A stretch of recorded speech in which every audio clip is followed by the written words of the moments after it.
After appearing on maps all around the world for centuries, some names disappeared as if they had never been there. There was no documented conflict, no treaty to signify their demise, and no explicit justification at all. The map's letters gradually disappeared, to be replaced by new ones, century after century, until the memory of them vanished entirely. Tartaria. The name was originally used on elaborately detailed antique maps, in explorers' accounts, and in merchants' notebooks. However, it only exists today as a folktale, written off as myth, or as a faint ink smear in archives. Who made the decision to remove it? More significantly, what about it was so dangerous that it had to vanish? The remnant traces are dispersed. Old maps that are obviously marked with the name history now acts as though it never knew. Odd buildings hidden away in contemporary cities, and identical architectural styles across distant continents. When you put all those pieces together, the final result is very different from what you were taught in school. On this tonight. In this special episode of Bedtime History, we will trace the fading lines on the map through centuries of stillness and dust accumulation to reveal a mystery that has been kept hidden for more than a century. The term Tartaria existed in a much more elusive form prior to being prominently engraved onto maps in the 16th century. Not as a well-defined region with tidy bounds, but more as sporadic remarks, occasionally a few lines in old chronicles that extend from east to west. During this period, geography was still a combination of first-hand information and conjecture about real travels and tales spread by East Tang and Song dynasty traders. Chinese documents described far-off regions in the north and northwest that were inhabited by nomadic tribes that hunted, lived on horseback, and migrated with the seasons. Depending on the time period, they referred to them as Dajat Quet, then Mongols and other names. These regions were depicted as having a terrible climate in books like The New Book of Tang and The History of Song, with winters so long that snow and ice for the majority of the year the ground was covered. However, it is also abundant in minerals, furs, and horses that are known for their endurance. These descriptions closely resemble the area that would eventually be called Tartaria on European maps, even though they never used the term. The Islamic world also left its accounts farther west. Descriptions of Tatar or Turk tribes in the far north, dwelling on unending stairs connected by trade routes that followed huge rivers and lakes, may be found in the writings of Ali Idrisi from the 12th century, as well as in Persian and Arab chronicles. They were depicted as ferocious fighters who were equally adept at trade and conquest, with the capacity to lead armies over great distances quickly, a quality that both frightened and impressed people. Stories of merchants or envoys who had traveled to places outside of the known world were frequently documented in medieval Latin manuscripts written by monks and academics in Europe. They saw this as a mysterious area that was occasionally connected to religious myths like Gog and Magog.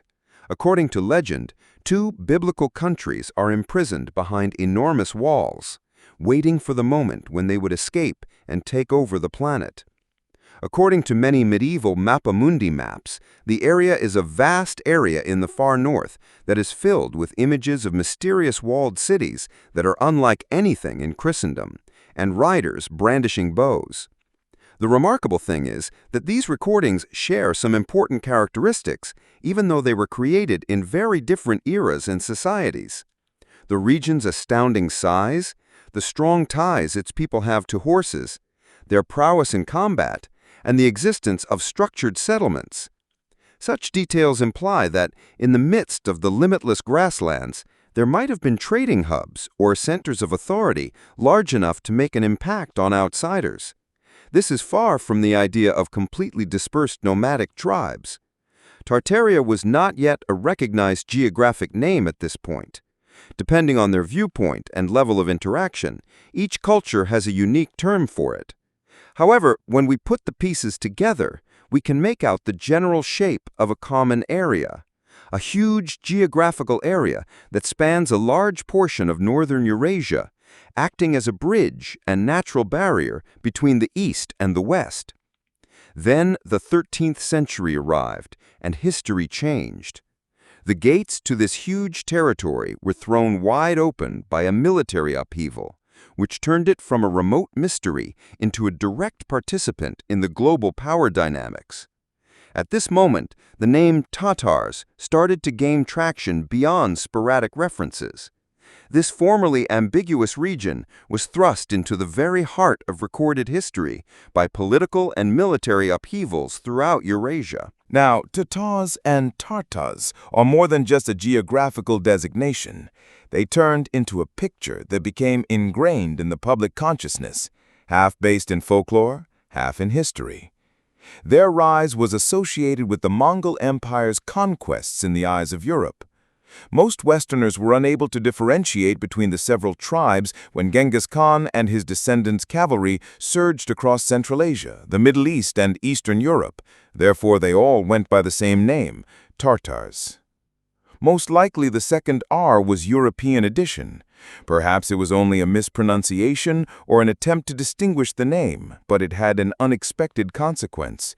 It gave the term a sound reminiscent of Tartarus, the Greek mythological abyss of punishment. The name had an even darker edge just from that association. Factual and fanciful depictions abound in the chronicles of the time, from Matthew Paris of England to Giovanni da Pan del Carpin, the Franciscan messenger. Horse-drawn armies that move with the wind and shoot with lethal accuracy from the saddle. Entire territories were stripped of their inhabitants, cities were besieged and demolished in a matter of days, and people were held together by iron discipline. Notes on their rigorous military structure, messenger relay stations, and road networks connecting key power centers are interspersed with these frightful pictures. Information that contradicted the completely savage perception that many Europeans wished to maintain. Folklore started creating its own portrayal of the Tatars alongside history. According to European legend, they were fighters from the edge of the earth, traveling across lethal deserts or freezing gates. According to certain tales, they possessed extraordinary abilities. Fortresses that could never be captured, swords that never rusted, and the capacity to travel impossibly long distances without stopping. Even overstated, these stories demonstrate the profound impact they had. Islamic chroniclers such as Juvayni and Rashid al-Din documented a mixture of amazement and fear in the Middle East and Persia. They were unable to dispute the effectiveness and discipline of the northern forces, whether as spectators or victims. They described thriving trade cities, enormous tent settlements that could hold thousands of people, and the capacity to quickly erect makeshift infrastructure wherever they went.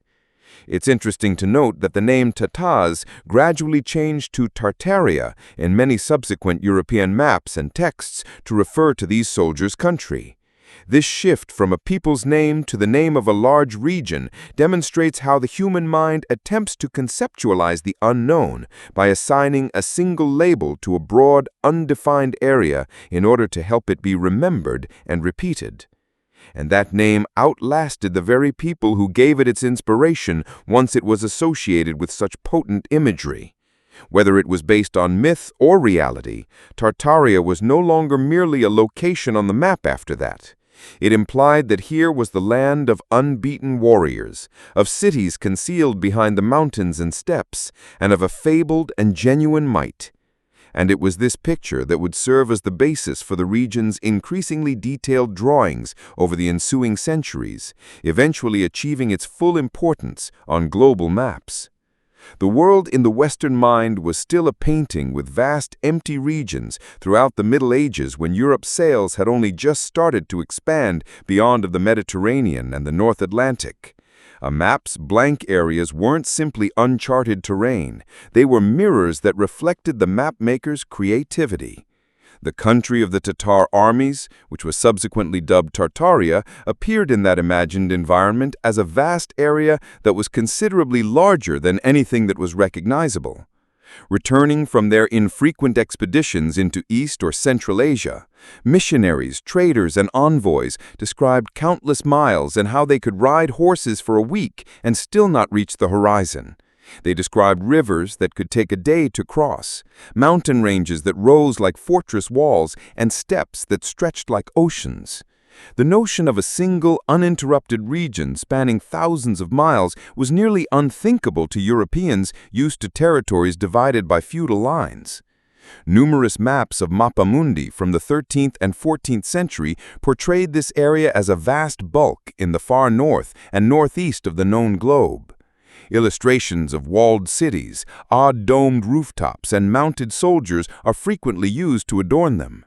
These drawings demonstrate that Europeans were starting to envision the region as a single, cohesive entity with its own social organization and architectural style, despite its geographical inaccuracies.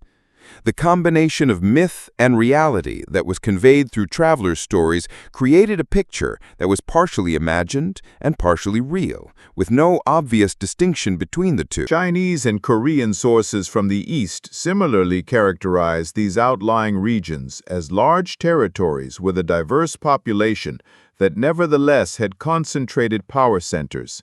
Markets, trade routes from the western areas to Siberia, and fortified fortresses emerging from the grasslands were all mentioned in the records, all implying that this was a vast network supported by a balance of migration, trade, and military might rather than an empty nothingness.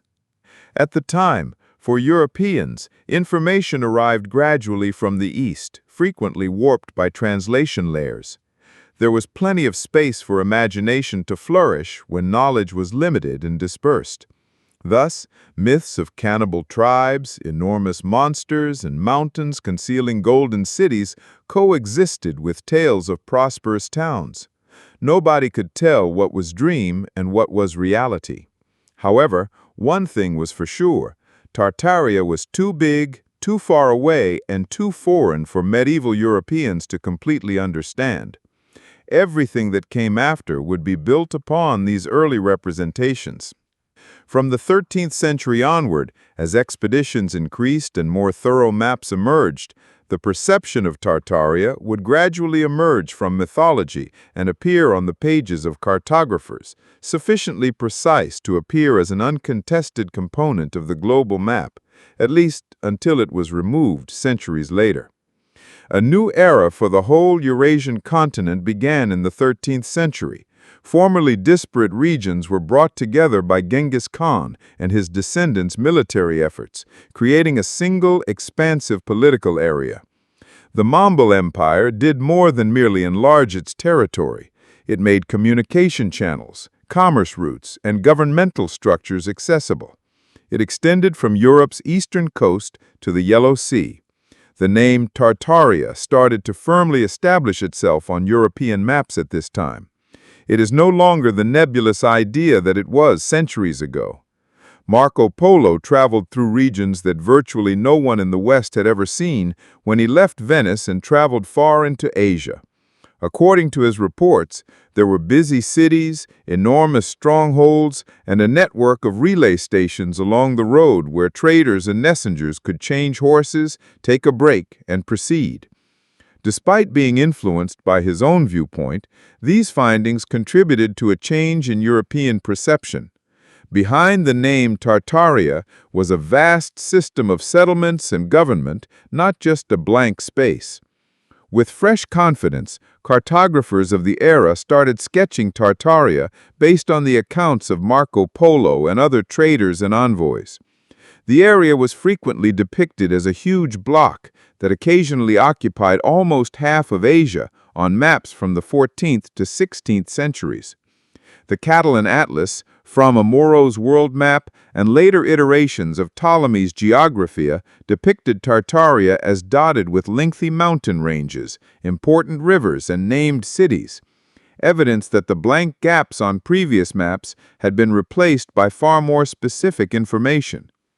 Tartaria Magna, Great Tartaria, Tartaria Muscovita, Muscovite Tartaria, Tartaria Chinensis, Chinese Tartaria, and Tartaria Independence, Independent Tartaria, are just a few of the notable zones that were frequently created from the land.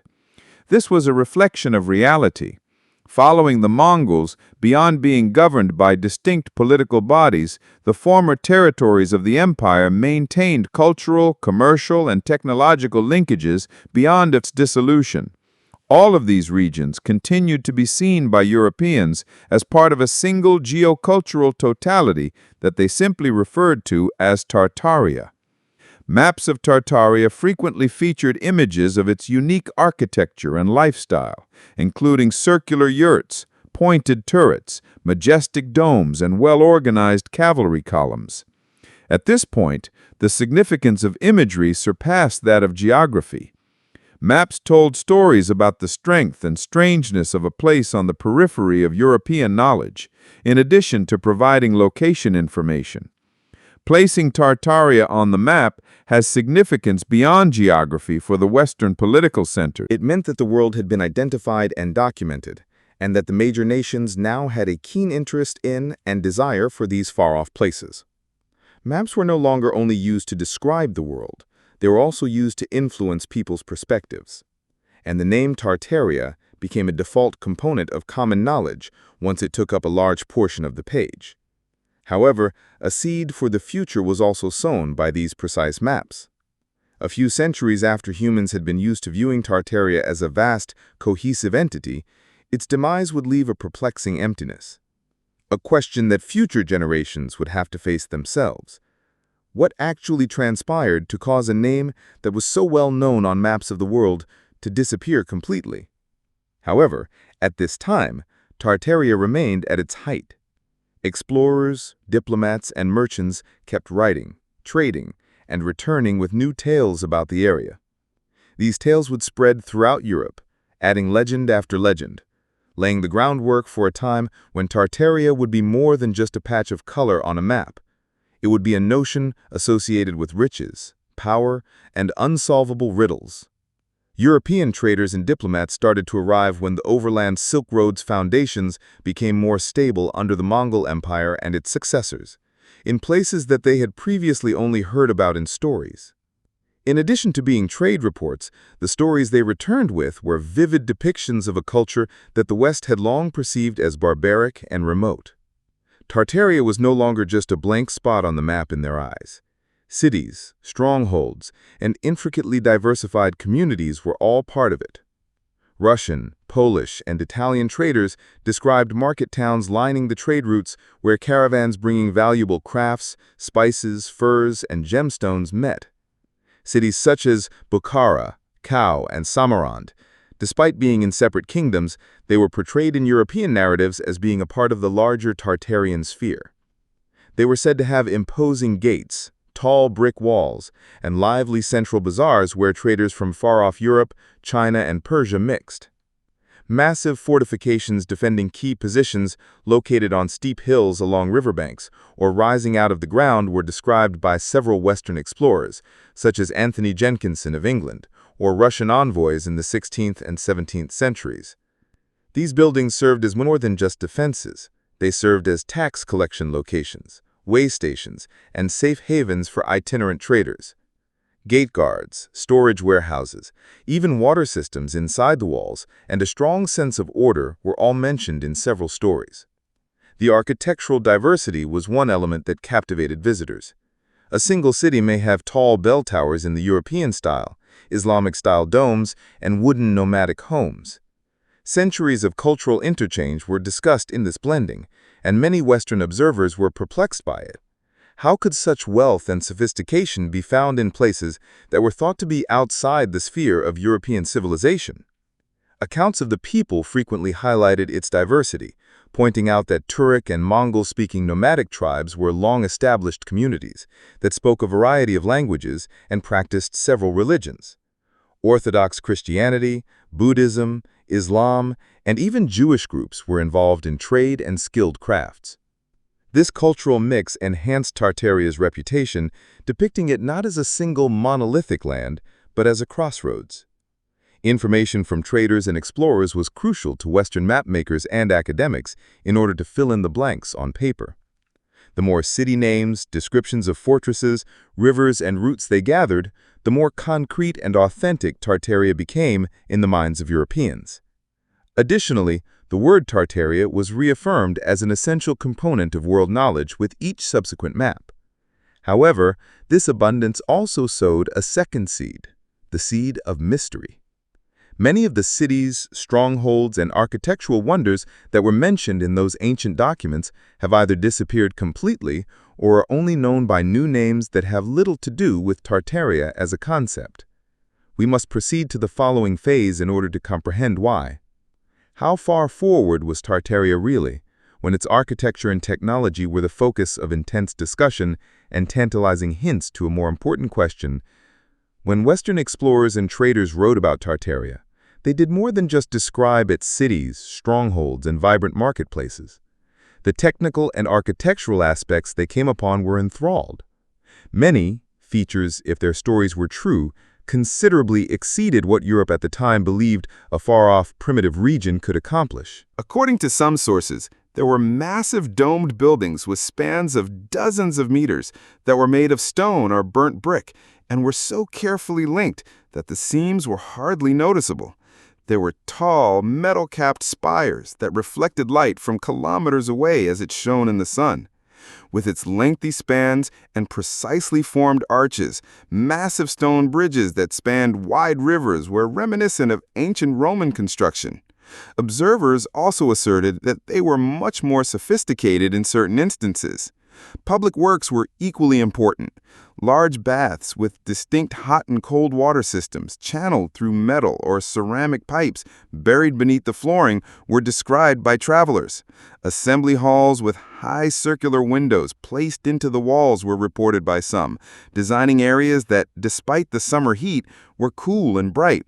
Surprisingly, these methods were not limited to a few large cities. They recurred in various locations throughout Tartaria, as though they were all built according to the same architectural design.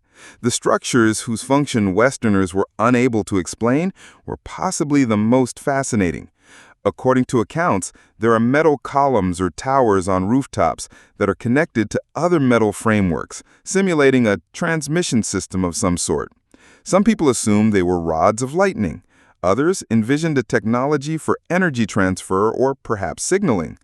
Such accounts have stoked subsequent conjecture that Tartaria might have formerly had technological systems considerably more sophisticated than we think, even though no concrete proof of this has survived.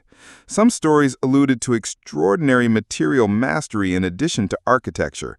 Bronze alloys used to make the fortress walls and domes maintain their shine for many years. Timber that has been treated to prevent deterioration. Uniformly colored burnt bricks and amazing resilience. Some contemporary scholars believe that Tartarian architecture was based on technical knowledge that was either intentionally omitted from popular history or lost to time as a result of these specifics. It was both shocking and unnerving for Europeans of the time to see such works in a place they had long considered to be on the brink of civilization. Witnesses reported a region that could be organized, yet many maps and texts still depicted Tartaria as a huge, wild expanse. Creativity, building, and construction comparable to, if not superior to, portions of the West. Because of these pictures that were spread throughout Europe, Tartaria was seen as both enigmatic and powerful. It evolved from a nameless area on the map to a unique entity with a distinctive architectural and technical identity. Identification is easy, but explanation is challenging. And as the ages went by, such buildings would serve as crucial hints for succeeding generations looking for signs of a civilization that might have been forgotten by the government. One remarkable fact started to surface when the accounts of traders and adventurers were collected and contrasted. The main buildings appeared to have a nearly common architectural language, regardless of where you looked, from the steppe of Central Asia to the frigid regions of Siberia, the towns of Eastern Europe, or even isolated communities farther off. It wasn't because of an official record that people started referring to it as the Tartarian style, designating it such, but due to the eerie recurrence of characteristics that are too noticeable to ignore. The dome was the most instantly identifiable feature. onion-shaped or extended cylindrical domes rising with perfect proportional balance, rather than the half-sphere of Roman tradition. Richly adorned in tiers, these domes were frequently placed atop tall bases and occasionally gilded or painted in vibrant hues. They projected both majesty and otherness from a distance, standing out like markers on the horizon. The domes were accompanied by thin spires that rose high and ended in a sharp metal point or geometric adornment. These spires may be freestanding, like enormous lampposts, or they could be fixed to the main construction. These spires were frequently joined by stone or metal frameworks to form a cohesive whole. They might look like energy collectors or transmission devices to the modern eye. They represented strength and exquisite craftsmanship to the people of the day. Another component that is often disregarded, although proportion was one that later engineers and architects observed. Tartarian structures seem to adhere to rigid geometrical rules. The symmetry between height, width, and ornamental detail was almost perfect, whether it was in a town hall, church, or palace. Later researchers' measurements frequently indicated recurrent connections to particular numbers, such as the golden ratio or historical geometric constant. The scope of this approach was what most surprised observers. In St. Petersburg and Moscow, it was evident in Kazan and Warsaw, but it was also present in Istanbul, San Francisco, Chicago, Sydney, and Melbourne, to name a few places. Domes, spires, magnificent arched entrances, and perfectly symmetrical facades were common features of many buildings in former British, French, Russian, and American colonies. Migration and the expansion of European architectural influence are the conventional explanations for this pervasive appearance. But why the exact same style appeared nearly simultaneously in towns that are half a world apart is still a mystery. Many of them were constructed in a similar short period of time. What caused some of the features to be so similar that they appeared to have been taken from a single master blueprint? According to some alternative academics, these structures are the remains of a single cohesive civilization that was destroyed by natural calamities or geopolitical upheavals. They contend that even after renovations or additions to later decades, the remaining structures retain the original signature of that older period's design. They believe that one of the best indications that Tartaria was more than just a name on a map, but rather a vast urban architectural network, is the style's enormous global reach. The concept is still controversial, of course. Scholars of history feel that it is simplistic to include all dome and spire structures in Tartaria. However, even they are unable to fully account for the striking proportions and design shared by these structures. Additionally, for those looking for traces, this recurrence itself seems to be a hint of a secret past. Even if the name of its parent civilization has been removed from official records, there is still a shared architectural language in use today. The following question is inevitable from this point forward. How did Tartaria construct and maintain such structures if it really had an architectural impression on the world? The response prompts audacious hypotheses regarding the architecture, technologies, and energy systems that this civilization may have formerly possessed.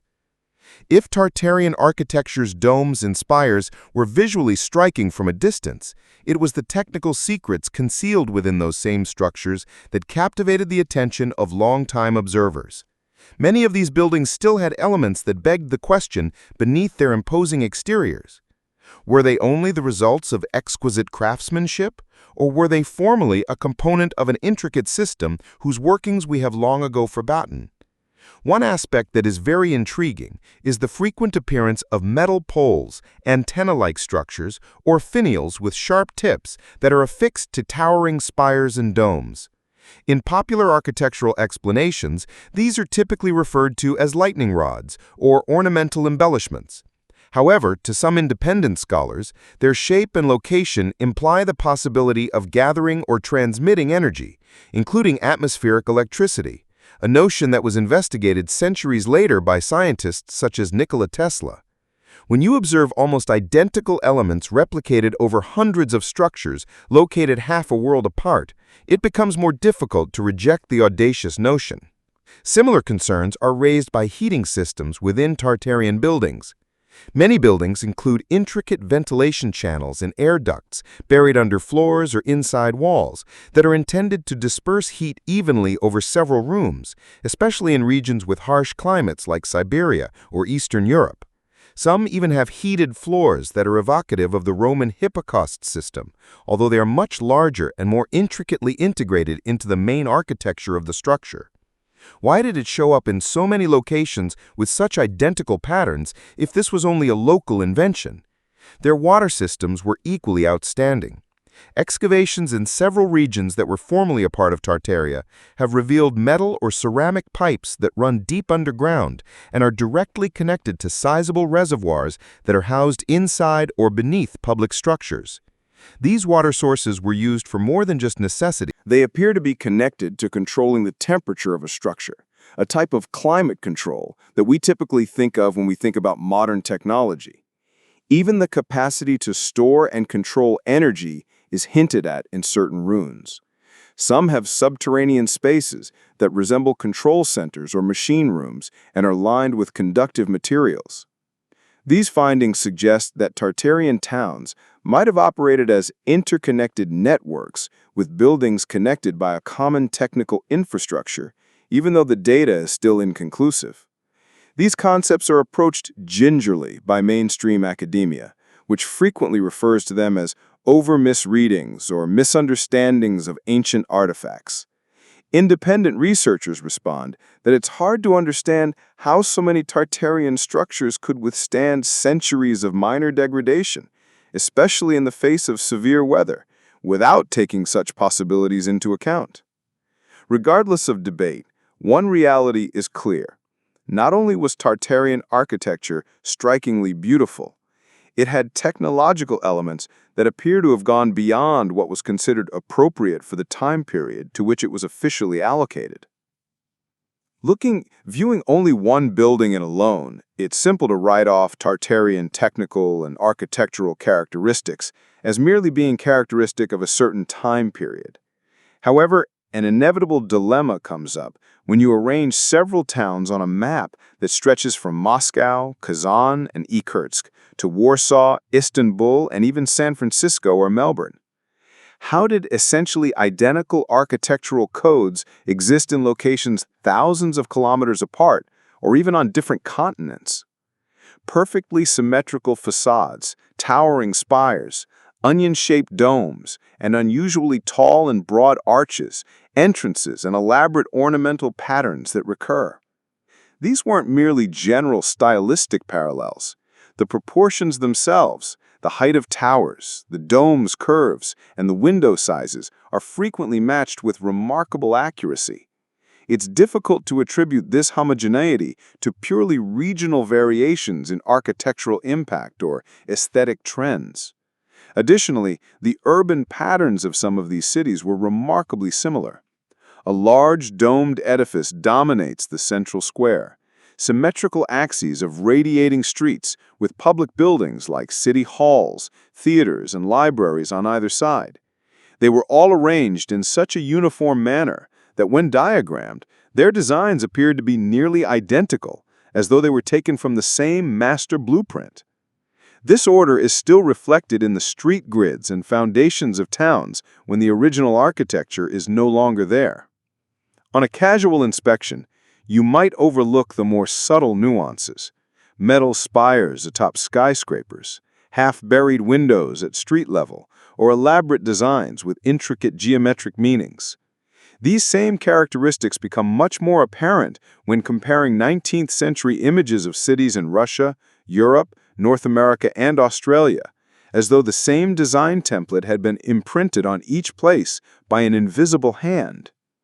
This is typically explained by mainstream architectural history as the outcome of Byzantine and neoclassical revival movements that expanded via colonialism, trade, and cross-cultural interactions. However, this explanation has problems. To appease individuals who observe that the uniformity extends beyond aesthetics to technical components, such as water lines, ventilation systems, and even foundation building. And why do these structures, wherever they may be, frequently exhibit a level of longevity that is significantly higher than what would be predicted based on the dates that have been officially ascribed to them. There is a daring theory that all of these towns were formerly a single network, a worldwide or semi-global civilization with common aesthetic and technical norms. Buildings from that civilization were repurposed and given new dates after it vanished or was rebuilt, often with only slight alterations to conform to a revised historical account. A strange occurrence that occurs in many of these buildings lends credence to this notion. The ground levels are either entirely or partially sunk beneath the street level of today. Windows are ankle height.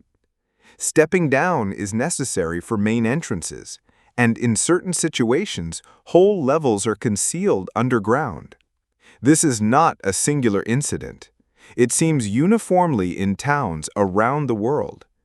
Independent researchers have come to the mud flood theory as a result of these hints.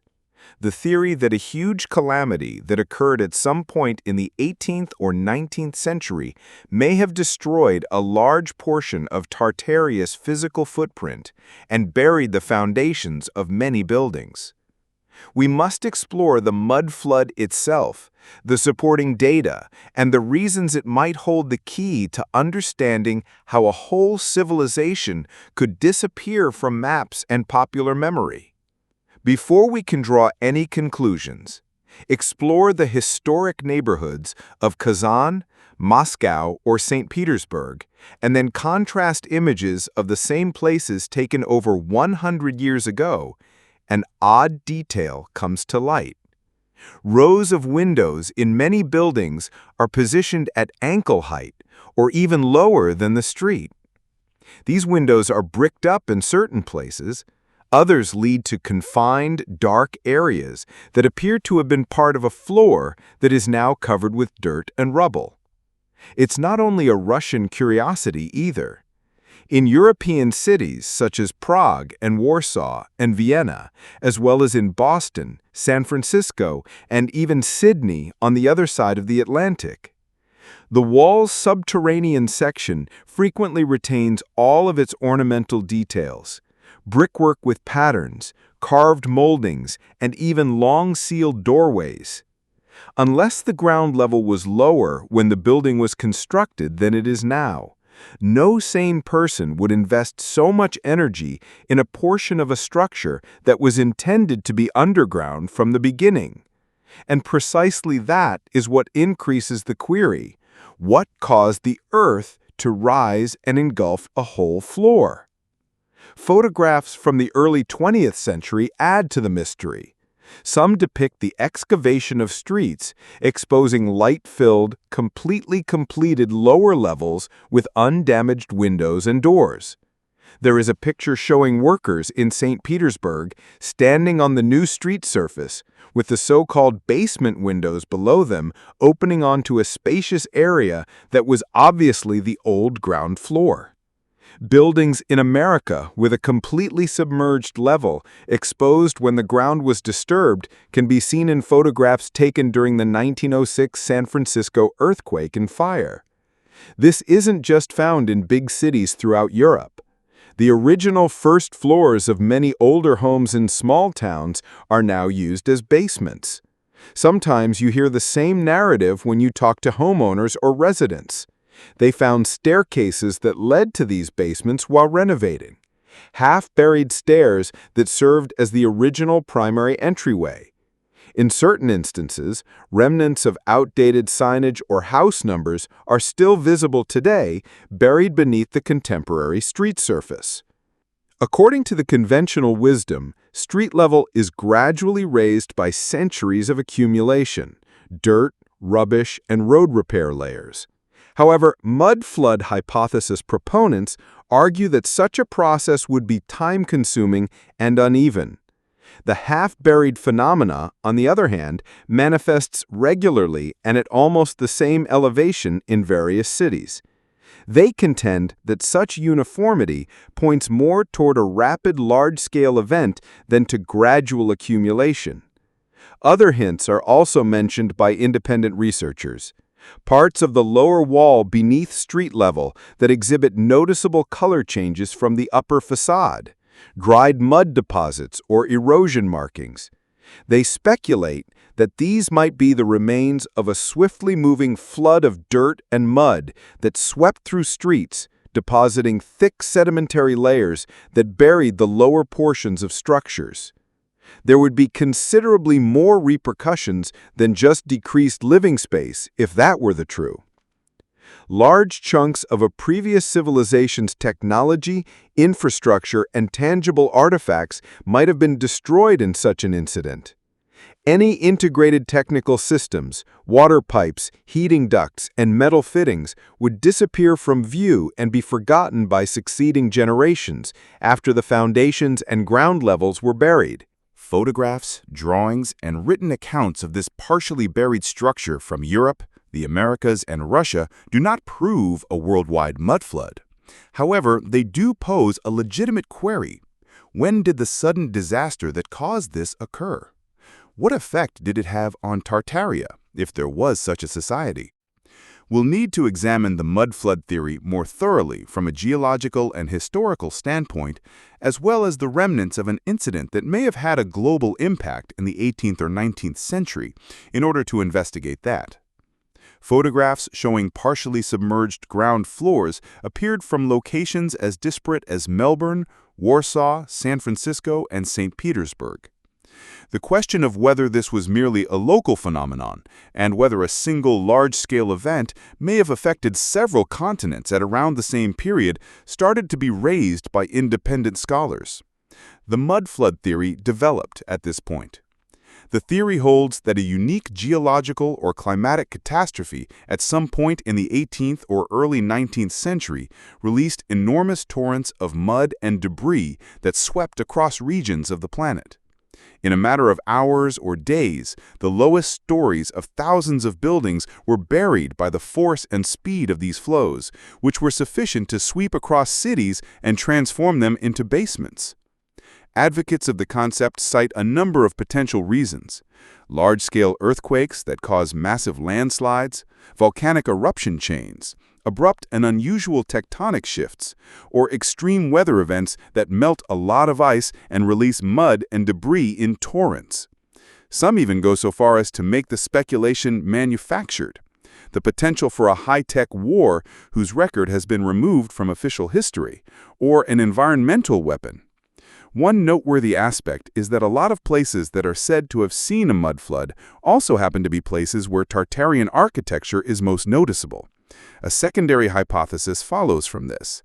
The tragedy erased most of the tangible proof of a civilization, making it more than just a natural disaster. Later generations redated the remaining buildings and changed their origin myths as they constructed on top of the ruins. Photographs from street excavations taken in the 19th century that demonstrate lower doors, windows, and even indications of current use still intact on the flooring. According to some stories, completely constructed building levels with interior furnishings and architectural characteristics that indicate they were originally main floors rather than storage basements were discovered beneath layers of dirt during foundation work. The submerged floors are explained by increasing street levels, urban redevelopment, or long-term silt buildup, according to mainstream science, which denies the existence of a worldwide mud flood. They contend that it is widespread and well-documented practice to raise the earth in order to avert flooding or to accommodate new transportation systems. If this were merely local and gradual, why do we witness the same effect at similar depths throughout so many cities on different continents, including ones with no history of chronic flooding? Asks independently funded researchers in response. There are still more unanswered questions. Why do so many images from the late 19th and early 20th century depict towns being excavated instead than merely constructed? Why are many towns' water and sewer systems situated at depths that imply the ground level was formerly much lower? And what would have happened to the urban network that we now identify with Tartaria if a cataclysmic event had actually happened? The mud deluge has become an integral feature of the Tartaria debate, both as the most contentious aspect of the civilization and as a suggested explanation for its material departure, despite the lack of a conclusive response. If accurate, it would indicate that a worldwide calamity that occurred just a few centuries ago has either been ignored or purposefully hidden in modern history. We'll need more concrete proof to delve deeper. Remnants of the mud flood may still be hidden in plain sight in 19th and 20th century photographs, drawings, and excavation reports, which are preserved in black and white pictures that appear normal unless you know what to look for. The mud flood theory was mostly a work of conjecture for a long time, spread by word of mouth and supported by observations of buried structures made today. However, images from it has taken on a new dimension in the late 19th and early 20th centuries. Concrete visual proof that cities are being excavated rather than expanded. Originally used to record large-scale construction projects or urban improvements, these black and white photos now pose a disturbing query. Did we actually see new building or the discovery of something far older? St. Petersburg. In certain photos, streets are excavated to such a depth that the entire lower level of buildings, including windows and doors, is visible, and even stairways that led to the ground floor. Above them, the walls bear evidence of having formerly been exposed to sunlight, and workers stand at the bottom of recently dug roads. Brickwork is devoid of the damp stains you would anticipate in a genuine cellar, and paintwork is still evident. Similar photos show streets in Moscow that are significantly higher than the original entrances of older structures. In certain images, the ancient doors are partially hidden beneath freshly constructed staircases that lead up to elevated entrances. Why are the underground portions completed with the same levelness as the main facade if this was only the consequence of slow increases in street level? Photographs of entire streets being pulled apart in Prague, Vienna, and Warsaw, Europe, reveal deeper floors with arched windows, ornamental brickwork, and even signage. These might have been unremarkable technical documents or mementos at the time. They now have a different function, implying that many structures we believe were built in the 19th century may actually have been much older, merely liberated from the ground during these alleged building projects. Similar irregularities can be seen in photos of San Francisco taken after the 1906 earthquake in the United States. Many buildings were depicted with ground floors that were far lower than the present street level when roadways were straightened and rubbish removed. Doors and windows are half buried. Archival photos from Boston and Chicago in the late 19th century show extensive excavations around large structures that reveal lower levels that were obviously not intended as basements. Even in early 20th century pictures of Sydney and Melbourne show structures with subtle details that were shown once the stone and grime were removed. This poses an important query. Why did the same phenomenon appear in both the northern and southern hemispheres within roughly the same historical window? Common factors include increased transportation infrastructure, elevated roadbeds for flood management, and sewer system modifications. The timing, scale, and visual resemblance of these sceneries across several continents, however, point to something much more global than ordinary local enhancements, according to proponents of the mud flood theory. These images become potent visual snippets of a different potential narrative when taken out of their original context, one where a whole architectural stratum was buried and then rediscovered under the pretense of remodeling. Furthermore, the effects of a single event that could destroy so many buildings throughout the globe would probably go well beyond the obvious, possibly wiping out technology, infrastructure, and tangible evidence of Tartaria's existence. Naturally, the questions changed when those hidden levels were uncovered. What buried them and what disappeared with them? Metropolitan structures, technologies, or relics that would have demonstrated Tartaria's actual potential. The story then shifts to a pivotal moment in the 19th century, when the term Tartaria started to fade from maps, paving the way for its eventual near-complete erasure from the collective consciousness of the world. If the word Tartaria appeared on maps of Asia as a huge block of color in the 17th and 18th centuries, that image started to shift by the 19th century, quite quietly but consistently. Year after year, decade after decade, Tartaria's area on official maps shrank until it was completely gone, like a large piece of cloth being dragged into one corner.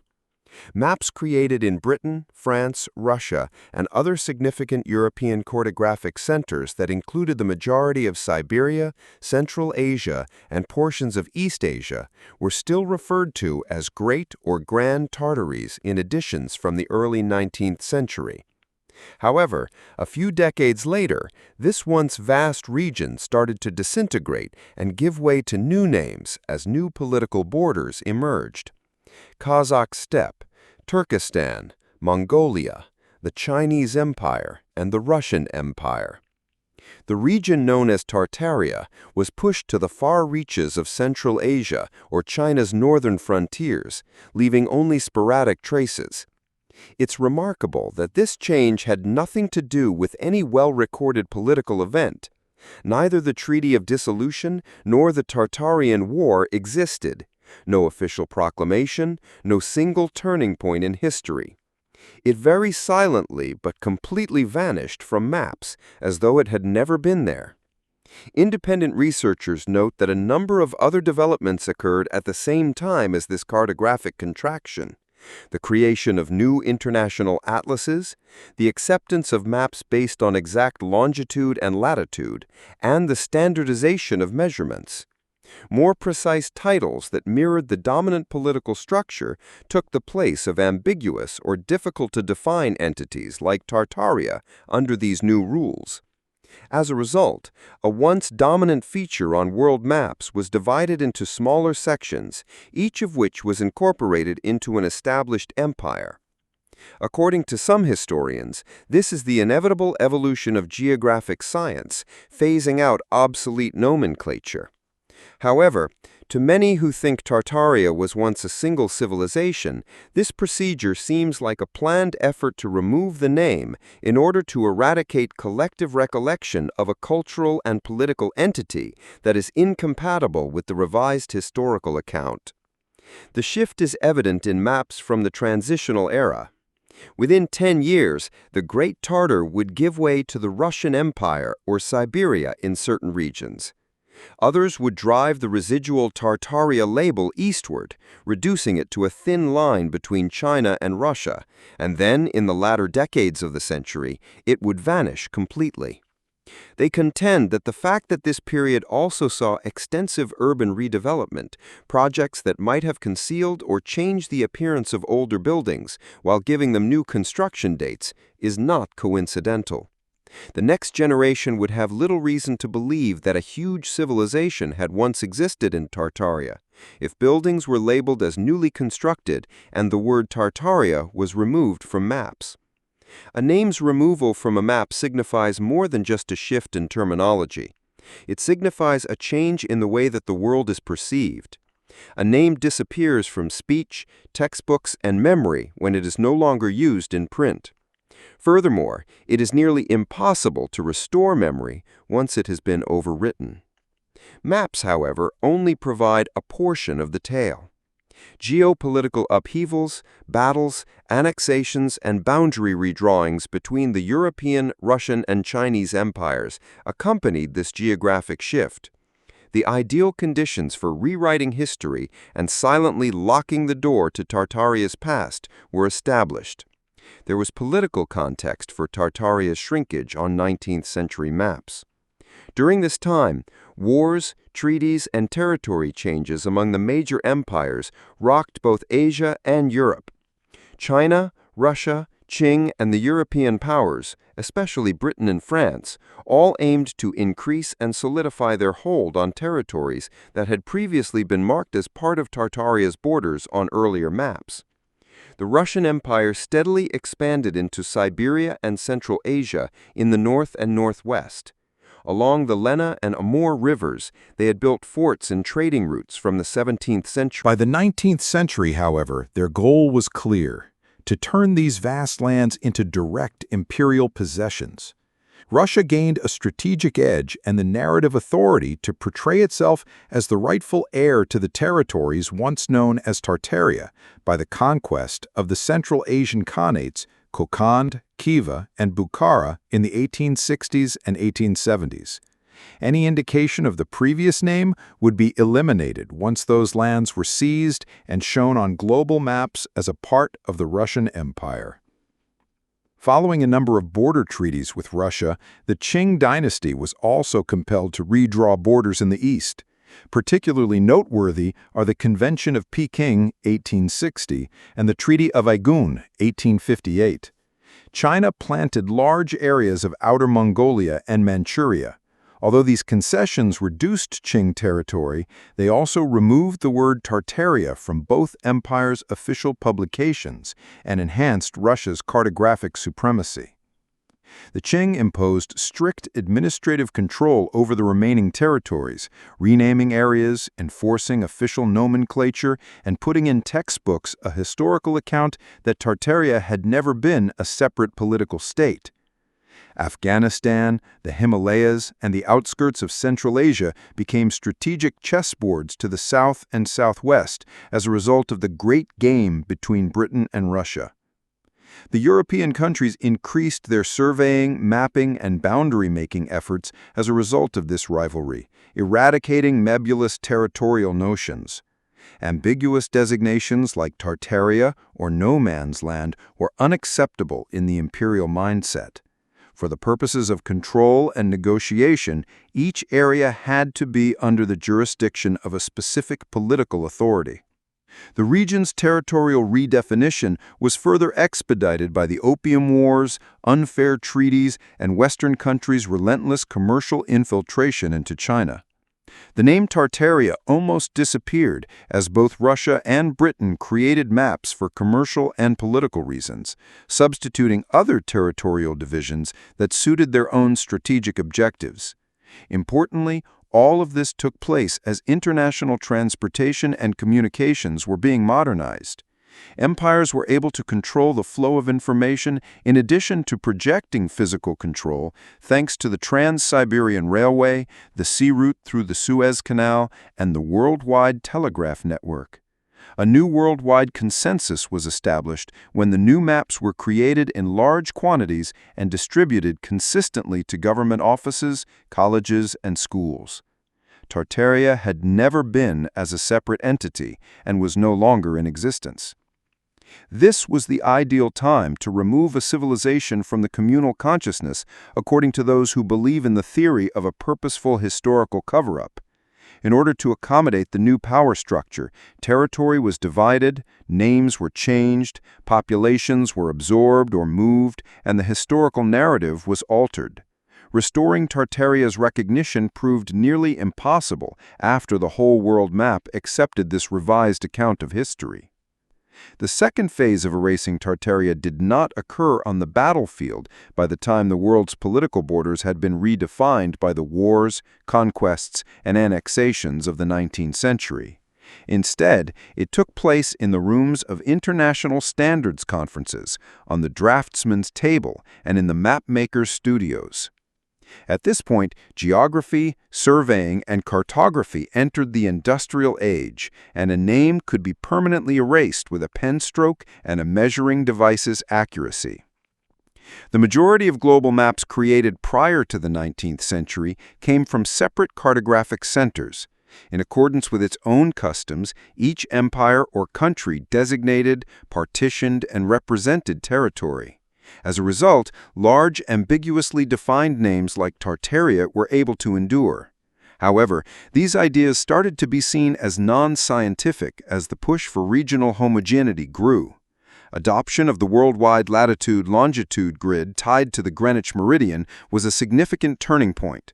Following the mathematical fixation of each coordinate and border, individual names almost typically associated with acknowledged political sovereignty were used to fill in the ambiguous blanks on a map. This new framework did not accommodate Tartaria, a geocultural category with ambiguous borders. An important role was performed by international meetings like the First International Geographical Congress in Antwerp in 1871 and later sessions. In this case, government representatives, geologists, and cartographers came to a consensus on uniform geographical names, clearly favoring the official administrative names of former empires. In these recently authorized lists, Siberia, Turkestan, Mongolia, and the Chinese Empire took Tartaria's place. Every region now fit within a definite political and legal framework that was supported by credible sources, such as the current imperial power's official documents. Maps weren't the only things changed by standardization. It permeated the news, academic references, and textbooks. Within a generation or two, a term that was eliminated from public education may become extinct. Tartaria was viewed by late 19th century schoolchildren as a dusty, ancient word found in scarce old texts, or worse, as a historical inaccuracy that was unworthy of being mentioned. This erasure was reinforced by industrial printing. With the large production and distribution of international atlases, the new Tartary-free maps were adopted as the standard. Older maps that still had the name were relegated to archives within decades, and unless someone actively looked for them, they eventually vanished into obscurity. This standardizing phase, according to some independent experts, was the real last straw for Tartaria's memory. A civilization could be weakened by geological occurrences or territorial disputes, but it could be completely eradicated by removing its name from the official language. History loses its focal point when it isn't given a name, and a more practical narrative that fits the new order soon fills the gap. Tartaria had completely vanished from popular maps by the end of the 19th century, to be replaced by a patchwork of obviously listed regions that are ruled by modern empires. This appeared to be a victory of administrative effectiveness and scientific advancement. However, it represents the point in time when the memory of a massive entity, whether it be an empire, confederation, or cultural network, was preserved in the archives, leaving us with a historical void that has not yet been filled, according to those who are looking for hidden history. From this point on, the narrative shifts to a new section that is about memory and knowledge in general, rather than maps or borders. Changing a civilization's name alone is insufficient to eradicate it entirely. Additionally, it needs to be eliminated from libraries, novels, and the public's collective psyche. When archives, educational institutions, and even academia engaged in a silence that has now lasted more than a century, it marked the start of what believers refer to as the cover-up and rewriting of history. Just inventory lists, reclassification orders, and little pieces of paper affixed to book spines or rolled maps do not circulate, inaccurately reference, or become outdated. The 19th century saw extensive modifications to national archives in many nations, particularly in the empires that had mostly absorbed the former Tartarian territory. Maps, travel journals, and reports from merchants or envoys were among the many collections of earlier items that were methodically examined and arranged using the new criteria. During this process, any document that depicted entities that did not fit the present political framework or utilized the phrase Tartaria was discreetly put into restricted storage.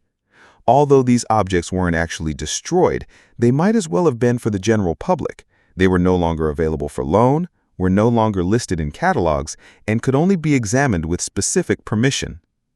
Updated editions reflecting the revised borders and names replaced certain atlases from the 17th to 18th centuries that prominently marked the main Tartary in the main libraries of Europe and Russia.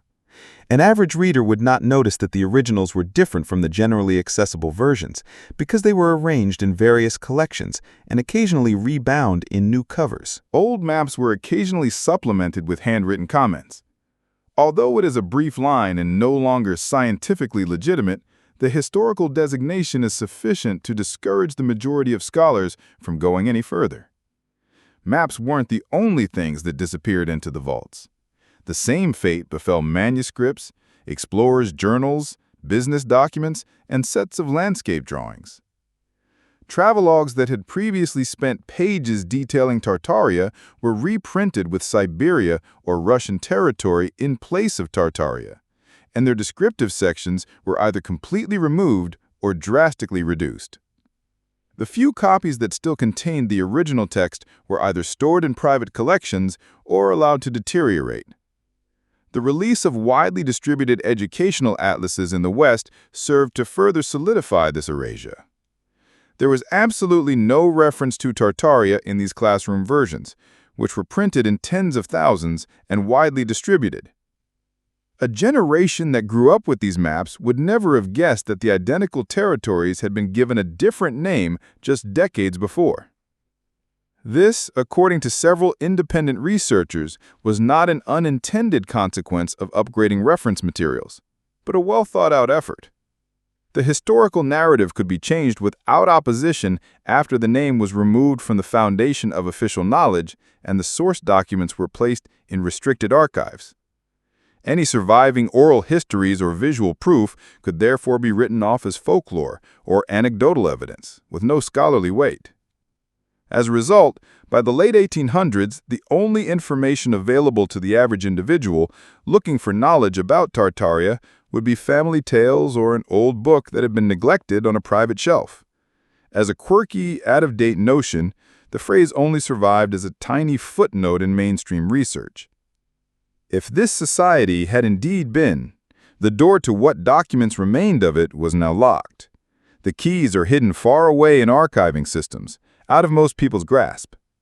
However, putting the materials away was just the beginning. The next step was to use academic training, textbooks, and education to mold knowledge at its foundation, such that future generations would not only forget the name, but would never consider challenging it. Limiting access to historical resources may irritate independent scholars. However, a more potent instrument was required to guarantee that a name vanished from popular memory: education. Something is either never taught to a new generation or is taught that it never existed. It fades into obscurity much more quickly than any official censorship could.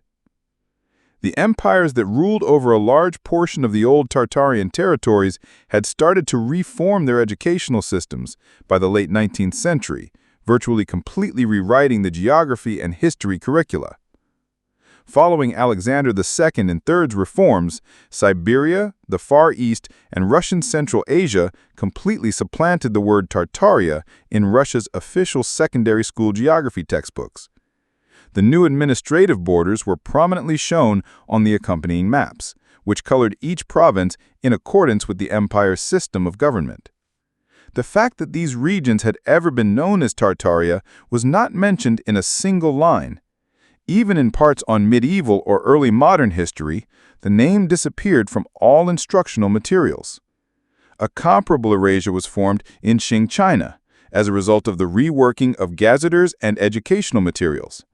The histories of Mongolia, Xinjiang, and Manchuria were woven into the story of the Celestial Empire, and they were portrayed as administrative divisions of the Chinese Empire. Formal training prohibited the use of broader geographic terminology that did not correspond with official administrative divisions, dismissing them as barbarian labels. The same pattern was adopted by Western powers. German, French, and British instructional atlases were widely dispersed throughout their colonies in the 19th century. The old Tartarian regions were designated as either Chinese or Russian empires on the maps. The Tartars and Mongols are never mentioned in European history textbooks as a large-scale political entity that persisted into the 18th century. Instead, they are only discussed in relation to medieval conquests. The modification changed the delivery, or went beyond the content. Students of new generations were taught that ancient books and maps, if they came upon them, were either out of date or inaccurate. In many instances, educators were specifically told to clarify that Tartaria was neither a civilization or a political state, but rather an ancient European name for northern nomadic tribes. This eliminated any motivation for students to conduct more research by locking their ideas within a pre-approved framework. The change was reaffirmed by universities and allies.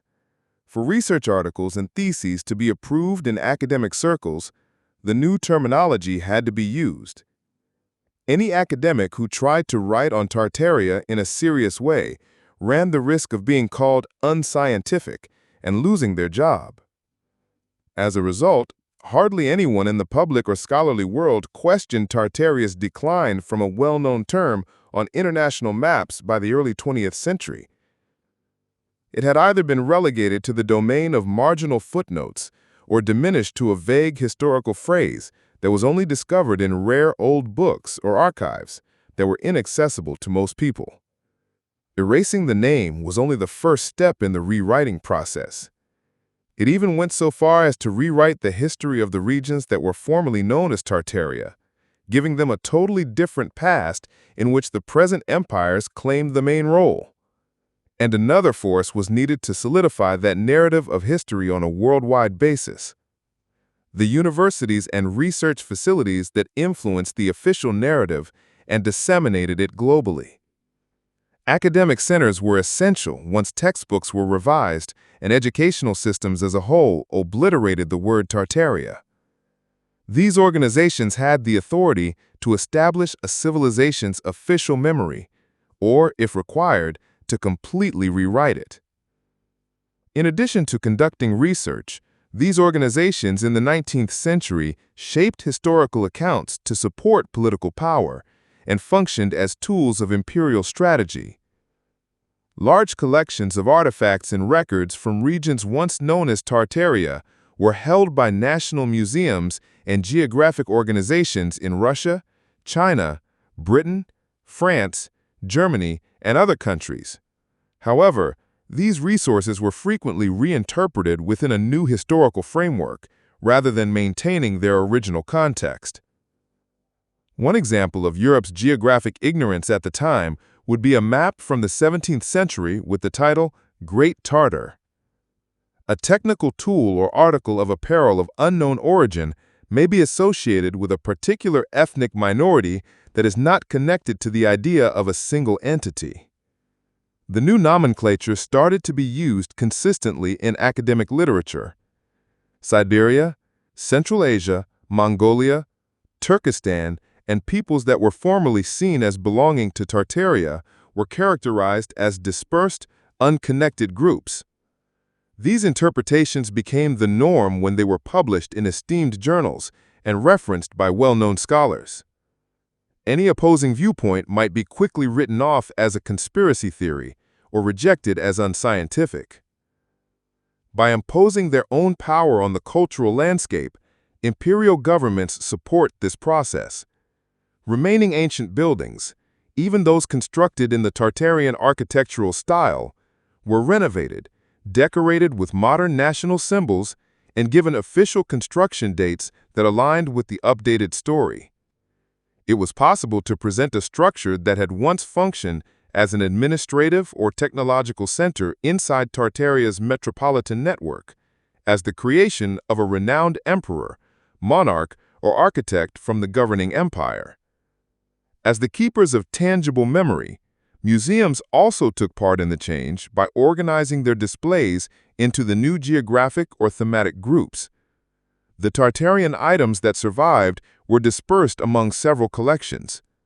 There may be pieces strewn throughout ancient China or Russian history, one in the Islamic art hall and another under Eurasian nomadic cultures. The idea of a single, cohesive society was so blurred by the fragmentation of the story that it was nearly impossible to see.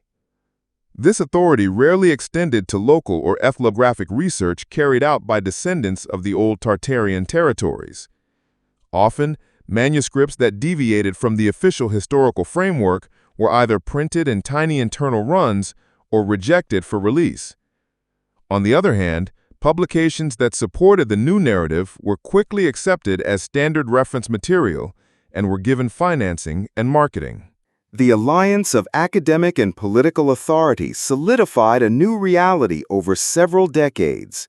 If Tartaria had ever existed at all, it was now merely a quaint historical oddity and an outmoded name.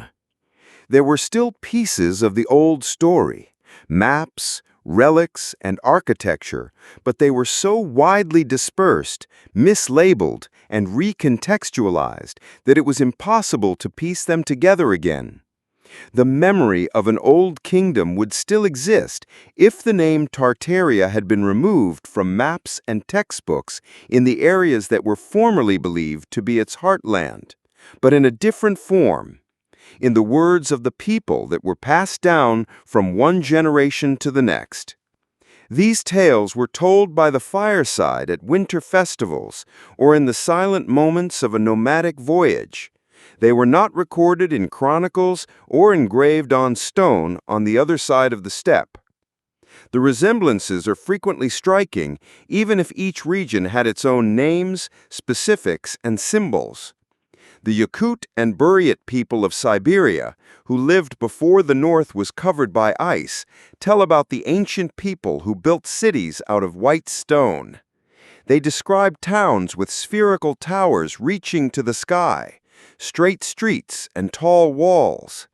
Some claim that a sea of mud swept through after a major disaster, while others describe fire rising from the sky.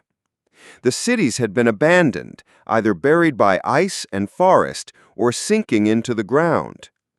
According to Kazakh and Uzbek oral legends, there is a vast khanate in Central Asia that stretches from sea to sea.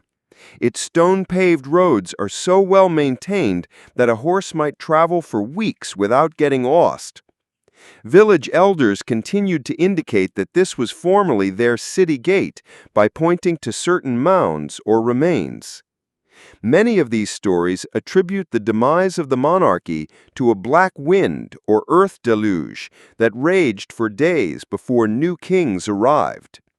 Old songs about a northern kingdom with colossal structures that no one knows how to construct still reverberate throughout Eastern Europe, especially along the Volga and the Urals. According to some accounts, its people speak many languages, yet live under one roof and are aware of the secrets of heaven and earth. This could refer to advanced engineering or astronomy, according to contemporary folklorists. Noticeably, these traditions do not conflict with the representation of Tartaria found in historical maps and the diaries of Western traders. Instead, they provide information about everyday life, the size and connectivity of its cities, the unexpected catastrophe that caused its fall, and other elements that are absent from official history.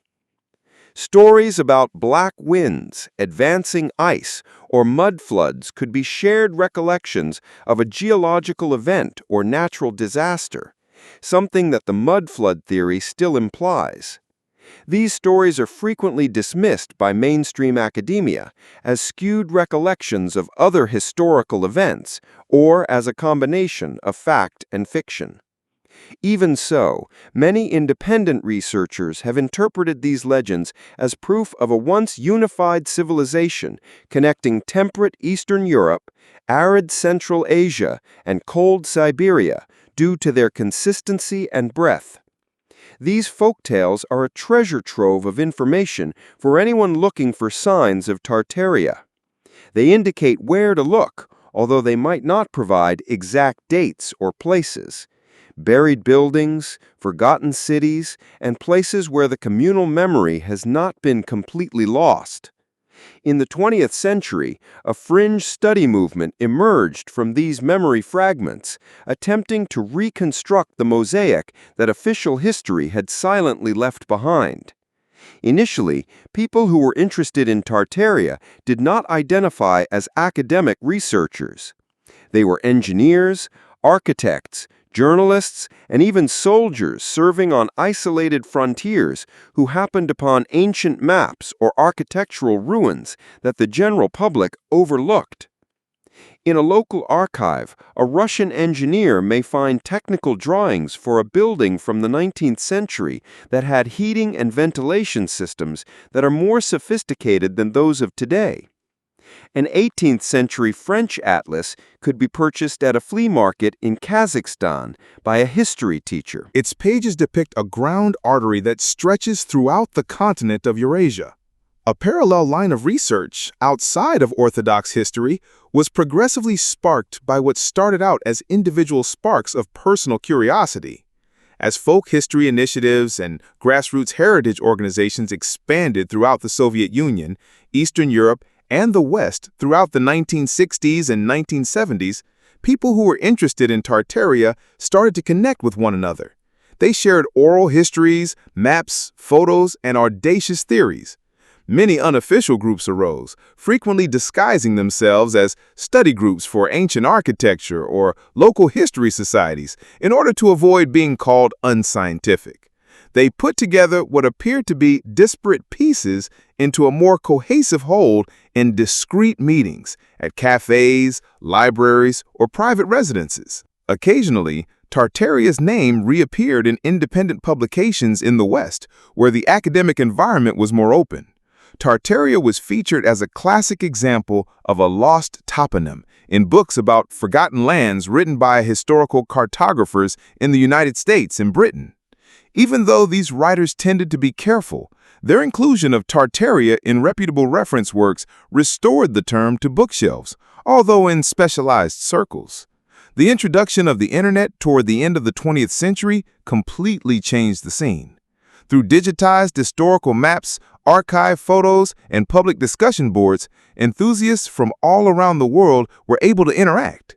Pictures of partially demolished buildings, maps with the Great Tartary indicated, and passages from old travelogues were widely shared and analyzed and reanalyzed by online groups. Despite not yet receiving official academic acknowledgement, this grassroots campaign started to gather enough evidence to make the word Tartaria a matter of widespread and public discussion for the first time in more than a century. But division followed the spread.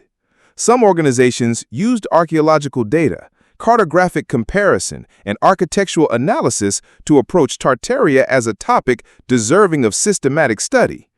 Some incorporated it into a broader network of conjectural theories, from free energy technology to the notion of a worldwide civilization that has been forgotten, which increased the story's sensationality and made it simpler to write it off as a conspiracy. This uncertainty maintained Tartaria's equilibrium on the boundary between investigation and conjecture, between legend and history. But regardless of how it was handled, one thing is certain. The name Tartaria was spared complete extinction by the fringe research movement. It stopped being a small comment on a few old maps and started to be discussed all over the world again. An assault on historical accounts that had been uncontested for almost a century. The fringe study of Tartaria continued to rely on isolated meetings, letters sent back and forth via the mail, and hand-to-hand passing of faded photocopies throughout the second part of the 20th century. However, everything changed with the start of the 21st century. The previous boundaries of location, access to archives, and the size of participating circles almost vanished in the new realm created by the internet. In just a few seconds, thousands of individuals could access, download, and share a single digitized ancient map, a picture of a structure with its ground floor submerged, or a page from an old textbook that depicted the Great Artery. In the early 2000s, the first online discussion boards on the subject started to surface, frequently hidden behind sections titled Alternative History or World Secrets. Members would share pictures, maps, and passages from vintage publications with the inquiry, why are all maps from the 19th century labeling Tartaria, but none from the 20th century? Why does the same architectural style spread throughout several continents at the same time period, known as the building boom in official history?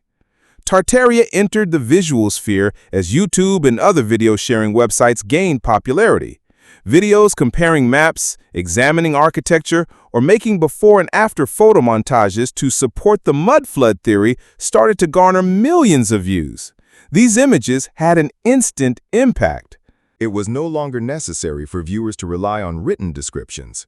The half-buried windows, the old maps, and the almost identical structures in cities half a world apart were all visible to them. Social media made it feasible for these disparate pieces of information to link in previously unthinkable ways.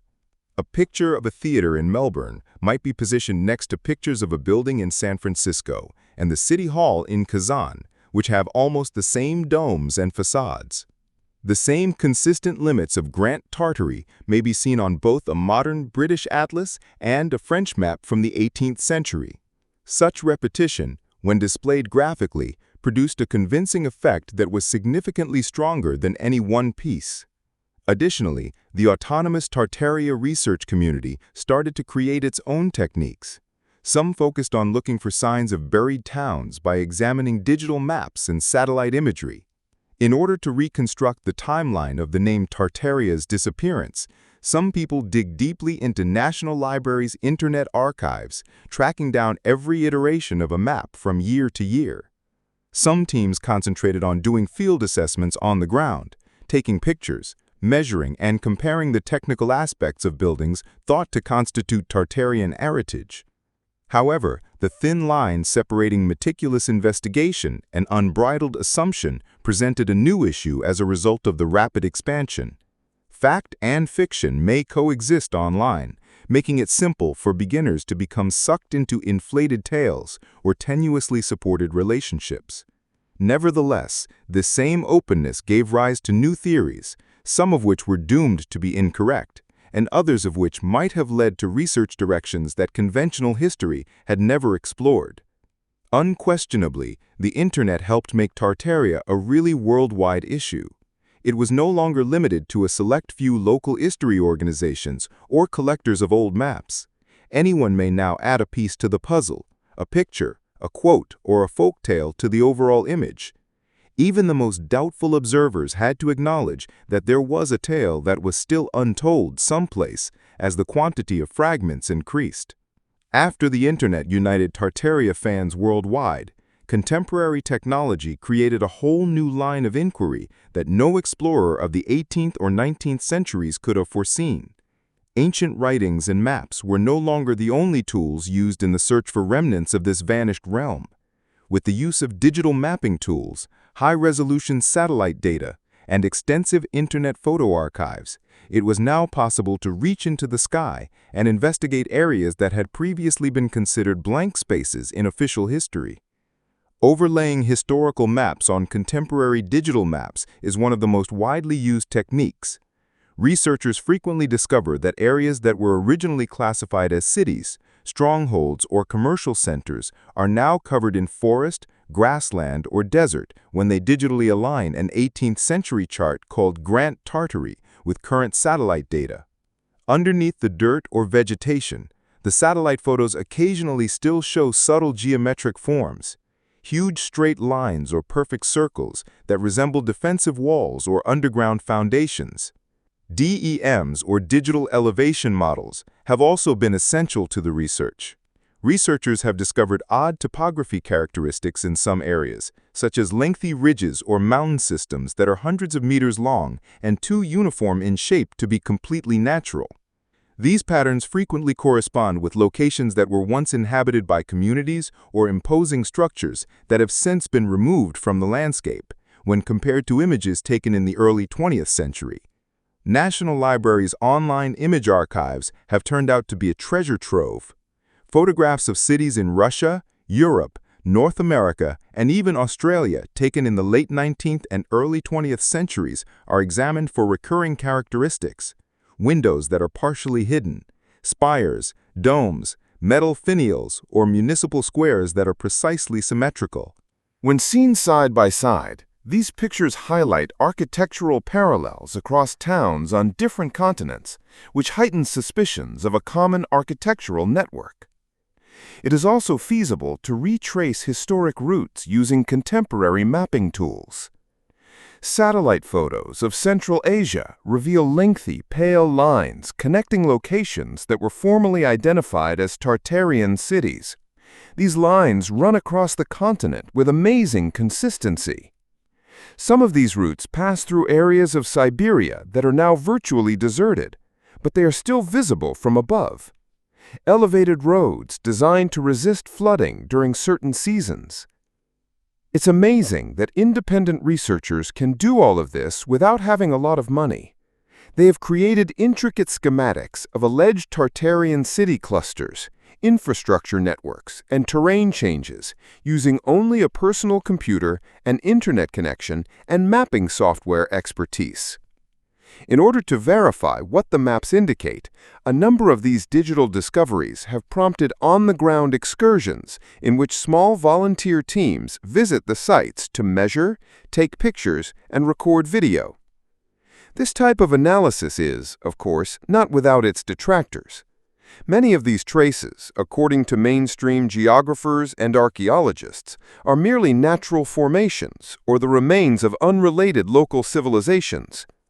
However, supporters of the Tartaria concept find it difficult to ignore the blatant recurrence of some patterns over thousands of kilometers, particularly when their locations, sizes, and shapes correspond to those shown on ancient maps. According to them, the correlation supports the idea that there was once a single metropolitan network, the vestiges of which can still be seen on the ground by anyone who knows where to look. A more comprehensive picture started to take shape when information from digital maps, satellite photos, and archives of old photographs was combined. Buildings with remarkably similar architectural fingerprints could be found all over the world, from Russia, Central Asia, and Eastern Europe to North and South America, Australia, and even some Pacific islands. These structures resembled repeated themes in a worldwide composition. The similarity extended beyond appearance. It encompassed architectural proportions, spatial arrangements, and even obscure technical elements buried deep within the structures. Everywhere you look, you can find the most iconic emblem for the dome. The National Congress in Buenos Aires, the Boston Public Library, the Town Hall in Melbourne, and the Kazan Cathedral in St. Petersburg. They all have absolutely symmetrical designs, concentric circles in their design, and domes raised on high drums to maximize stability and visibility, despite being credited to different architects and placed in different historical eras. These structures frequently have metal finials, spires, or intricately designed geometric decorations. Some people think that certain details might have had technological uses in the past, rather than just being ornamental. There is also a recurrent pattern in urban design. 4 or 6 large buildings encircle the central square in many cities, and they are connected by straight streets that frequently come together on a great domed or spired tower. According to conventional interpretations, this configuration occurs in places that are tens of thousands of kilometers apart and have no recorded history of direct interaction. Technically speaking, the similarities are even more fascinating. The same kind of closely linked ashlar spoonwork is used in numerous ancient buildings throughout continents. Bricks that are remarkably consistent and consistently burned, or joints so fine that a blade cannot pass through them. If the given construction dates are believed to be accurate, several buildings still have integrated water channels, hidden ventilation systems, and underfloor heating, features that significantly surpass the technological standards of their era.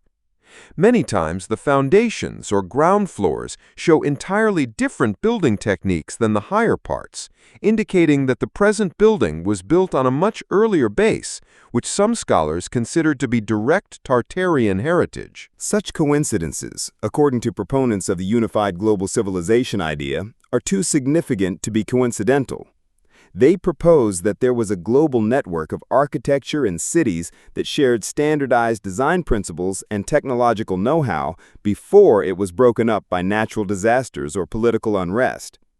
The remaining structures in this network were repurposed and given new origin myths that were adapted to local historical narratives after it collapsed, which may have happened in the 18th or 19th century. A contrasting explanation is provided by mainstream academics, which attributes these similarities to the global dissemination of popular late modern forms like Beaux-Arts, Neoclassicism, and the Byzantine Revival that were brought about by trade, colonization, and cultural interchange. However, this does not take into consideration the corresponding internal technological details for independent researchers, a type of engineering that is much more difficult to replicate accurately than external decoration. Although there isn't any concrete evidence yet, this global architectural comparison has forced many people to view Tartaria very differently. It is currently the focal point of a much bigger proposal, rather than merely a vanishing name on outdated maps. That a civilization with a global network of cities, buildings, and technology might have existed at one point, but that it was removed from the official record of history in less than 2 centuries. As a result, the emphasis is no longer just on identifying the architectural similarities, but also on how they have affected historical thinking. If these correspondences are authentic, they call into question the basic standards by which we gauge advancement. The next query is, how does this upset the whole structure of history as we know it, rather than do they still look alike? The neat ladder of linear historical advancement needs to be demolished if the Tartaria hypothesis is correct. Our path may have been a cyclical pattern of peaking and then collapsing, leaving behind fragmented, disconnected memories, rather than a continuous ascent from primitive to advanced. The benchmarks by which we gauge progress would need to be adjusted in light of this. For instance, the post-industrial revolution age is frequently linked to intercontinental commerce networks, global urbanization, and standardized architecture. However, many of our contemporary accomplishments might just be reiterations of this network under a different name if it had previously existed centuries earlier, supported by a different culture. Our perception of other ancient civilizations is similarly altered by this reinterpretation. It is possible that other civilizations in Africa, South America, or Southeast Asia suffered similar outcomes if Tartaria could be wiped out of history. The idea that mainstream history is merely a small part of a much bigger story would be changed from seeing each new finding of a structure that doesn't match the technical level attributed to its era as an isolated anomaly to viewing it as additional proof of a greater pattern. A notion like this clearly calls into question the legitimacy of historical geology, archaeology, anthropology, and other fields that examine the past. How defective are our procedures for gathering, verifying, and conserving historical evidence if a society as large and interwoven as Tartaria might be omitted or erased? To support the prevailing story, how many pieces of evidence have been reinterpreted? And are we forcing a predetermined evolutionary course upon pieces of history that don't want to follow it? In the field of social psychology, there is an additional consequence. A feeling of stability and direction is offered by the linear model of development, the reassuring conviction that people are always evolving and learning from their mistakes in order to prevent them from happening again. However, if history is truly a sequence of ups and downs, then current affluence is not a guarantee, and there is always a chance that our civilization's basis will be lost. Although admitting this possibility can be disconcerting, it can also encourage more prudence, modesty, and reverence for the past. Extending the viewpoint, Tartaria's opposition to linear advancement encourages an alternative strategy. Civilizations can cohabit, overlap, and succeed one another in non-linear ways throughout history, which is a multifaceted flux. According to this framework, truth is found in the readiness to accept several levels of memory, numerous alternatives, and the enormous gaps that still need to be filled, rather than in a single authoritative story. The ramifications would extend well beyond the library and museum shelves if Tartaria's memory were ever resurrected with concrete proof that it was once a single, cohesive society with sophisticated architecture and technology. The political, cultural, and cognitive order of the world would be severely disrupted by such a disclosure. First, many countries would have to deal with challenging issues regarding the validity of their own national histories. Claims of independent origin or uninterrupted historical continuity would need to be re-examined if portions of their area were once a part of a wider, interconnected civilizational network. This would be more than just a prestige issue. In areas long claimed as part of the founding history of the present state, it would touch on issues such as borders, historical ownership, and even rights to natural resources. The legitimacy of the empires that previously assisted in erasing Tartaria's name from the map may therefore be directly questioned if Tartaria's memory were restored. Those powers would come under political and moral pressure if it turned out that Tartaria's disappearance was the product of a planned campaign that involved renaming places, redrawing maps, and rewriting history. Such disclosures might result in requests for formal apologies, compensation, or at the very least, official acknowledgement in the current environment, where past accountability is becoming more and more expected. Religion and culture would also be affected.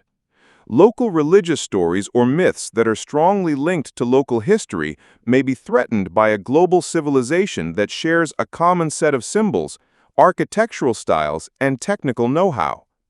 Many belief systems would need to adjust to this new reality if symbols that were previously believed to be exclusive to Europe, Asia, or the Americas all sprang from a similar source. Economically speaking, Tartaria's architectural legacy and associated archaeological sites would become the focus of international study, conservation, and tourism if it were officially recognized.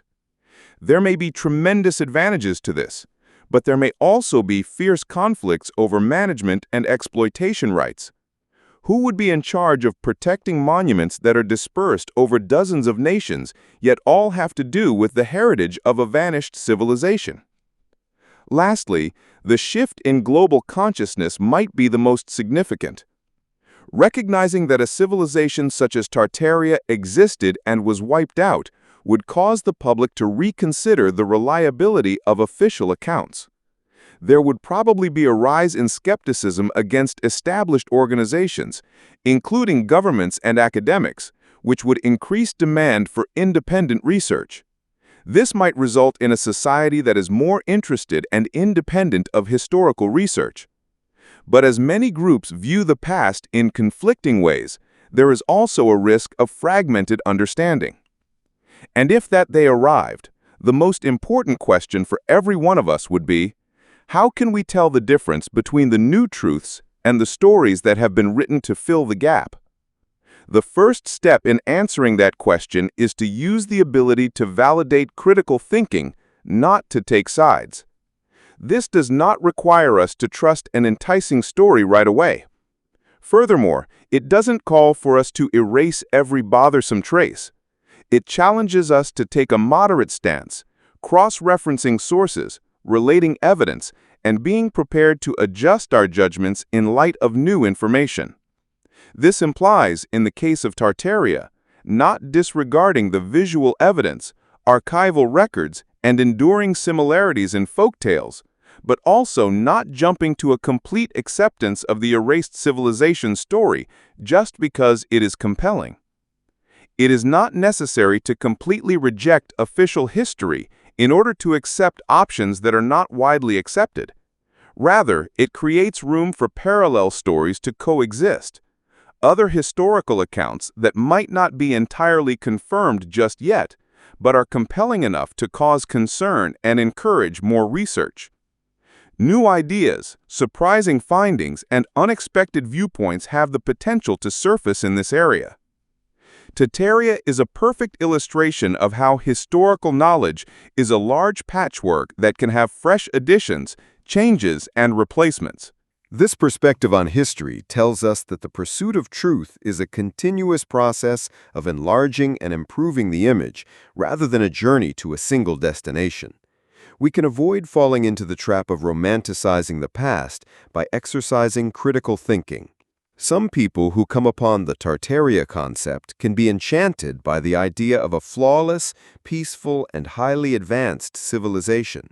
However, Tartaria would have had its own shortcomings, disputes, injustices, and restrictions if it had actually existed.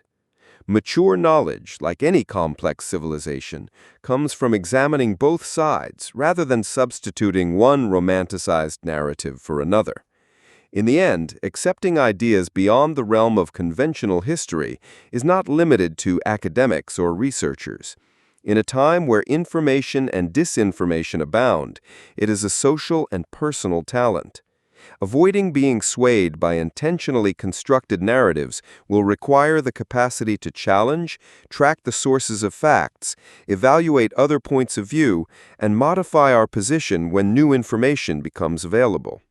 If Tartaria teaches us anything, it is that if we do not maintain the practice of asking questions and looking for the truth, then not only may a great civilization have been lost, but any story can be lost as well. Furthermore, in a world where historical gaps still exist, preserving critical thinking skills and an open mind will be essential to protecting human memory from the passage of time and from those who would mold it to suit their own purposes. Smothered beneath a thick coating of time dust and intentional forgetting, Tartaria appears to me as a gigantic silhouette in the desert of our collective psyche when I think of that experience. A new contour appears every time someone carefully removes a small amount of that dust. A yellowed piece of map, a straight avenue, a dome. Each piece suggests that the larger, more complex, and much bizarre picture below is not what we have been taught. Along the way, we've seen satellite photos, computer overlays, half-buried buildings, folk stories that never go away, and old maps with vast arteries. Every item that has been recovered appears to fight back against centuries of stillness. However, they also highlight how big the task is. It is not just an archaeological or historical problem to restore a memory that may have been intentionally obliterated. It directly challenges the power structures that erected the wall to conceal it. Thus, the most important question remains there like a persistent cloud. Would the world be able to handle it if there were ever proof of Tartaria? Would we be willing to rewrite entire eras of world history in order to acknowledge that a large portion of what we have relied on for generations is not accurate? Or, like many previous civilizations, would we respond by holding on to the old narrative because it is more secure, recognizable, and less destructive of the established order? A new era of investigation could be ushered in by the discovery of Tartaria's truth, which could rekindle a long-suppressed curiosity. However, if current power structures feel threatened, and boundaries, not just on maps, but also in people's minds, are questioned, it may just as easily bring turmoil, division, and bloodshed. Despite all of those possibilities, one thing is guaranteed. Whether true or not, the tale of Tartaria serves as a mirror reflecting the nuanced interplay between memory and humanity. It demonstrates that we are both the writers and the products of history. Truth is sometimes preserved, and other times it is buried deeper. And every generation must make its own judgment after seeing Tartaria's dust-covered silhouette. Will it dare to go farther, regardless of what might be discovered, or will it allow the figure to be forgotten? The real legacy of Tartaria may lie in that question, a warning that truth never emerges from the shadows by itself. It only manifests when a person is prepared, brave, and patient enough to confront it, even if the response challenges everything they believe to be true. Consider subscribing and turning on notifications so you don't miss our next foray. Thanks for spending your time here, and until next time, stay curious and stay safe.